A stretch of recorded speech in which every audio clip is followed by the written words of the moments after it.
Hi అండి. పిల్లల schools begin అయిపోయాయి కదండి. ఈ టైంలో పిల్లలు ఇంటికి రాగానే స్నాక్స్ చేసి పెట్టమంటారు. అలాంటప్పుడు ఇలా కనుక స్నాక్స్ చేశారనుకోండి, ఆయిల్తోనే నూనె అస్సలు పీల్చవండి, ప్లస్ టేస్ట్ చాలా బాగుంటాయి. ఒక్కసారి ఇలా చేసి పెట్టారనుకోండి, దాదాపు నెల రోజులు నిలవ ఉంటాయండి.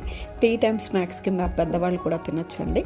టేస్ట్ అయితే చాలా బాగుంటుంది. అది కూడా తెల్ల ఉప్మా రవ్వతోనండి. చేసుకోవడం చాలా సులభం, రుచి అయితే అద్భుతంగా ఉంటుంది. ఒక్కసారి కనుక ఇలా చేసి పెట్టారనుకోండి, పిల్లలు ఇష్టపడి మళ్ళీ మళ్ళీ అడుగుతారండి. దీనికి వచ్చేసి ఉప్మా రవ్వ, మన ఇంట్లో ఉండే సగ్గుబియ్యం ఉంటే సరిపోతుందండి. అంతేనండి, ఎంతో రుచిగా అయితే టీ టైమ్ స్నాక్స్ కింద పిల్లలకి బ్రేక్ బాక్స్లు ఇవ్వడానికి కూడా చాలా బాగుంటాయండి. ఒక్కసారి అయితే ఇలా ట్రై చేయండి. ఈ వీడియో యొక్క ఫుల్ లింక్ వచ్చి మన ఛానల్లో పెట్టేస్తాను, చూసేయండి.